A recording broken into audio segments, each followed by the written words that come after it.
What's up guys, it's TFTest channel. Today I am unboxing the Vivo X27. Totally two phone launch on Vivo is the base model X27 and the premium version is the X27 Pro. Okay, this time I am unboxing the X27 box. Front side mobile phone photos here, and don't waste your time, let's open the box.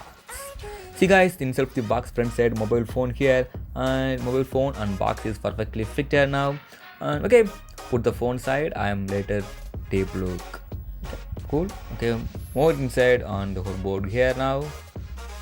It's a little bit hard now. Okay guys, more inside, free case here. It's a transparent case and it's a plastic, not hard, it's a little bit low. More inside, some booklets and booklet center side SIM ejecting pin here now, and more USB cable. It's a type C cable and more AC adapter. Yes, it's support the fast charger and it's a UK version AC adapter.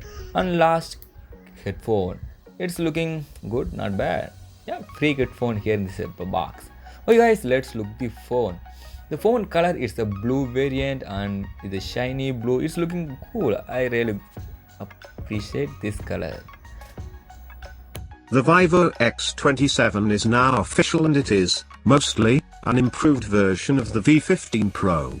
Allow us to guide you through the differences. Both have 6.39 inches Super AMOLED screens with 1080p plus resolution, built-in fingerprint scanner and no notches or holes. There's a triple camera on the rear with a 48MP quad-Bayer sensor in the main module. It defaults to 12MP mode, as is the intended use case of quad-Bayer cameras. No changes here. Next is the 120 degrees ultra-wide-angle camera. It's a 13MP shooter. This gives the X27 a resolution advantage over its sibling, which has an 8MP 120 degrees camera. Both also have 5MP depth sensors. The camera offers a night mode that can stack 12-16 photos to reduce noise and produce a clear image in the dark. The selfie camera is the one example of a downgrade. It has a 16MP sensor, down from 32MP. Both are motorized pop-up cameras, but the one on the X27 is slower as it needs 0.68 seconds to extend compared to 0.46s on the V15 Pro. The Vivo X27 is powered by a Snapdragon 710 chipset with 8GB of RAM and 256GB storage. That's twice as much storage as the V15 Pro, a clear upgrade, but the chipset is a mixed bag.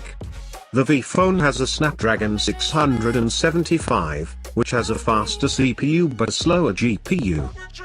The X27 does have a vapor chamber to keep its chipset cool, so that may make a difference in performance. Either way, Android 9.0 by turned into Fun TouchOS 9 is what you get out of the box. The battery in the new model is slightly larger, 4,000 mAh versus 3,700 mAh. In both cases you're looking at 18 watts fast charging. X27 vs V15 Pro, 16MP vs 32MP selfie. X27 vs V15 Pro, 13MP vs 8MP ultra wide. X27 vs V15 Pro, better cooling. X27 vs V15 Pro, 16MP vs 32MP selfie, 13MP vs 8MP ultra wide, better cooling. Finally, the price. The Vivo X27 is available now for 3,600 Chinese yuans, $535/470 euros. That's quite a premium over the V15 Pro, which is $345/370